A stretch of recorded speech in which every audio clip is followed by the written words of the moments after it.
Hi hello ನಮಸ್ಕಾರ. ನಿಮಗೆಲ್ಲರಿಗೂ ಸ್ವಾಗತ ಆಶಾ ಅಡುಗೆ ಮನೆಗೆ.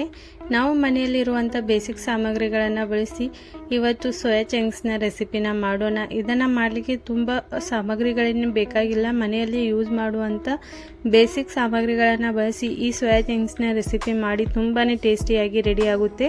ಹಾಗಾದರೆ ಇದನ್ನು ಯಾವ ರೀತಿ ಮಾಡಬೇಕು ಅನ್ನೋದನ್ನು ನೋಡೋಣ ಬನ್ನಿ. ಇದನ್ನು ಮಾಡಲಿಕ್ಕೆ ಎಲ್ಲಕ್ಕಿಂತ ಮುಂಚೆ ನಾನು 2 ಕಪ್ ಆಗುವಷ್ಟು ಸೋಯಾ ಚಂಕ್ಸ್ನ ತೆಗೆದುಕೊಂಡಿದ್ದೇನೆ. ಇದನ್ನು ಒಂದು ಪಾತ್ರೆಗೆ ತೆಗೆದುಕೊಂಡ ನಂತರ ನೋಡಿ, ನಾನು ಒಂದು ಸೈಡ್ ಗ್ಯಾಸ್ ಮೇಲೆ ನೀರನ್ನು ಬಿಸಿ ಆಗಲಿಕ್ಕೆ ಇಟ್ಟಿದ್ದೆ. ಬಿಸಿಯಾಗಿರುವಂಥ ನೀರನ್ನು ಇದಕ್ಕೆ ಹಾಕಿ ನೋಡಿ, ಈ ರೀತಿಯಾಗಿ ಚೆನ್ನಾಗಿ ಡೀಪ್ ಆಗುವವರೆಗೂ ನಾವು ಈ ನೀರನ್ನು ಹಾಕಬೇಕಾಗುತ್ತೆ. ನೀರನ್ನು ಹಾಕಿದ ನಂತರ ನೋಡಿ, ಕೈನಿಂದ ಈ ರೀತಿಯಾಗಿ ಸ್ವಲ್ಪ ನಾವು ಇದನ್ನು ಡೀಪ್ ಮಾಡೋಣ. ಈ ರೀತಿಯಾಗಿ ಮಾಡೋದ್ರಿಂದ ಎಲ್ಲ ಸೋಯಾ ಚಂಕ್ಸ್ಗಳು ಚೆನ್ನಾಗಿ ನೆನೆಯುತ್ತೆ. ಇದನ್ನು ನೆನೆಯಲಿಕ್ಕೆ ಒಂದು 2 ರಿಂದ 3 ನಿಮಿಷ ಇಟ್ಟರೆ ಸಾಕು, ಚೆನ್ನಾಗಿ ಇದು ನೆನೆಯುತ್ತೆ. ಈ ರೀತಿಯಾಗಿ ನೆನೆದ ನಂತರ ನೋಡಿ, ಇದರಲ್ಲಿರುವಂಥ ಎಲ್ಲ ನೀರನ್ನು ಈ ರೀತಿಯಾಗಿ ಹಿಂಡಬೇಕಾಗುತ್ತೆ. ಈ ರೀತಿಯಾಗಿ ಸೋಯಾ ಚಂಕ್ಸ್ನಲ್ಲಿರುವಂಥ ನೀರನ್ನು ಎಲ್ಲವನ್ನು ಹಿಂಡಿ ಈ ರೀತಿಯಾಗಿ ಸೋಯಾ ಚಂಕ್ಸ್ನ ನಾನು ಒಂದು ಸೈಡಲ್ಲಿ ಒಂದು ಪಾತ್ರೆಯಲ್ಲಿ ಅಥವಾ ಒಂದು ಪ್ಲೇಟಲ್ಲಿ ತೆಗೆದುಕೊಳ್ಬೇಕು. ಈ ರೀತಿಯಾಗಿ ಎಲ್ಲ ಸೋಯಾ ಚಂಕ್ಸ್ಗಳನ್ನು ನೀರನ್ನು ಹಿಂಡಿ ಈ ರೀತಿಯಾಗಿ ಸೈಡಲ್ಲಿ ಇಟ್ಟಿದ್ದೇನೆ. ಇವಾಗ ನೋಡಿ, ಇದನ್ನು ಒಂದು ಪಾತ್ರೆಗೆ ಹಾಕ್ಕೊಂಡು ಇದಕ್ಕೆ ನೋಡಿ ನಾವು ಬೇಸಿಕ್ ಮಸಾಲೆಗಳನ್ನು ಹಾಕೋಣ. ಇಲ್ಲಿ ನಾನು 2 ಟೇಬಲ್ ಸ್ಪೂನ್ ಆಗುವಷ್ಟು ಕೆಂಪು ಖಾರದ ಪುಡಿನ ಹಾಕ್ತಾ ಇದ್ದೇನೆ.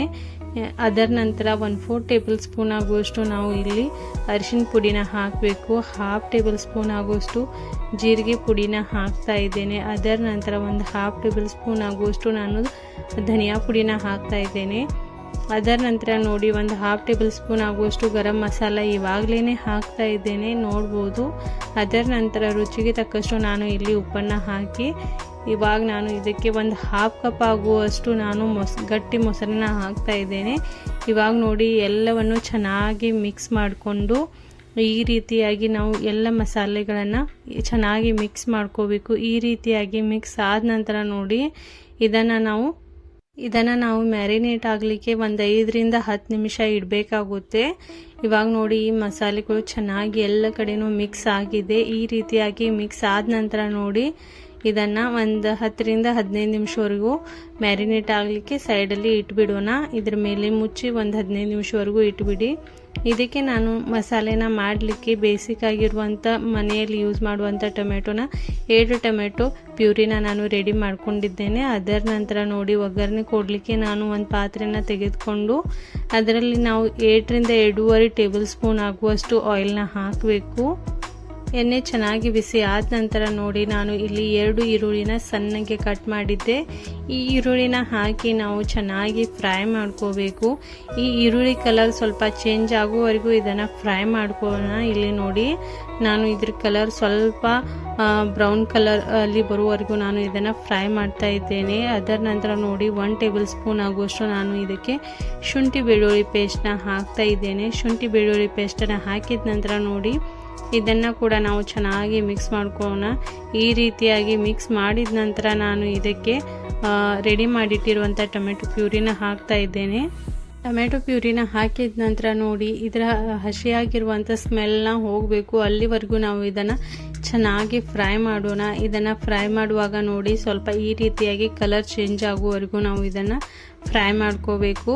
ಈ ರೀತಿಯಾಗಿ ಚೆನ್ನಾಗಿ ಟೊಮೆಟೊ ಪೇಸ್ಟ್ ಫ್ರೈ ಆದ ನಂತರ ನೋಡಿ, ನಾನು ಇದಕ್ಕೆ ಮತ್ತೆ 1 ಟೇಬಲ್ ಸ್ಪೂನ್ ಆಗುವಷ್ಟು ಕೆಂಪು ಖಾರದ ಪುಡಿನ ಹಾಕ್ತಾ ಇದ್ದೇನೆ. ಮೊದಲೇ ನಾನು ಮ್ಯಾರಿನೇಟ್ ಆಗುವಾಗ 2 ಟೇಬಲ್ ಸ್ಪೂನ್ ಆಗುವಷ್ಟು ಕೆಂಪು ಖಾರದ ಪುಡಿ ಹಾಕಿದ್ದೆ. ಇವಾಗ ನಾನು 1 ಟೇಬಲ್ ಸ್ಪೂನ್ ಆಗುವಷ್ಟು ಕೆಂಪು ಖಾರದ ಪುಡಿನ ಹಾಕ್ತಾ ಇದ್ದೇನೆ.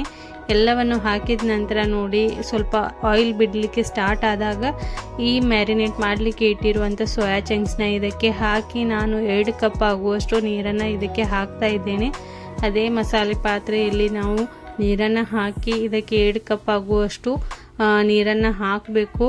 ನೀರನ್ನು ಹಾಕಿದ ನಂತರ ನಾನು ಇದಕ್ಕೆ ಒಂದು 5 ನಿಮಿಷವರೆಗೂ ಚೆನ್ನಾಗಿ ಕುದಿಲಿಕ್ಕೆ ಬಿಡ್ತಾ ಇದ್ದೇನೆ. ಒಂದು 5 ನಿಮಿಷ ಆದ ನಂತರ ನೋಡಿ, ಗ್ಯಾಸ್ನ ಆಫ್ ಮಾಡಿ ಇದರ ಮೇಲೆ ಕೊತ್ತಂಬರಿ ಸೊಪ್ಪನ್ನು ಹಾಕಿ ಮಿಕ್ಸ್ ಮಾಡಿ ತುಂಬಾ ಟೇಸ್ಟಿಯಾಗಿ ರೆಡಿ ಆಗುತ್ತೆ. ಇದನ್ನು ಚಪಾತಿ ಜೊತೆ ಕೂಡ ತಿನ್ಬೋದು, ರೊಟ್ಟಿ ಜೊತೆ ಕೂಡ ತಿನ್ಬೋದು. ತುಂಬಾ ಟೇಸ್ಟಿಯಾಗಿ ರೆಡಿ ಆಗುತ್ತೆ. ಒಂದು ಸರ್ತಿ ಟ್ರೈ ಮಾಡಿ. ವಿಡಿಯೋ ಇಷ್ಟವಾದರೆ ಲೈಕ್ ಮಾಡಿ, ಶೇರ್ ಮಾಡಿ, ಸಬ್ಸ್ಕ್ರೈಬ್ ಮಾಡೋದನ್ನು ಮರಿಬೇಡಿ. ಇದೇ ರೀತಿಯಾದ ಹೊಸ ಹೊಸ ವಿಡಿಯೋಗಳು ನಿಮಗೋಸ್ಕರ ತೆಗೆದುಕೊಂಡು ಬರ್ತಾ ಇರ್ತೇನೆ. ಹಾಗಾದರೆ ಸಬ್ಸ್ಕ್ರೈಬ್ ಮಾಡೋದನ್ನು ಮರಿಬೇಡಿ. ಇದನ್ನು ನೋಡಿ ರೊಟ್ಟಿ, ಚಪಾತಿ ಅಥವಾ ಅನ್ನದ ಜೊತೆ ಎಂಜಾಯ್ ಮಾಡಿ ಹೇಗಾಗಿದೆ ಅಂತ ಕಮೆಂಟ್ ಮಾಡಿ ಹೇಳಿ.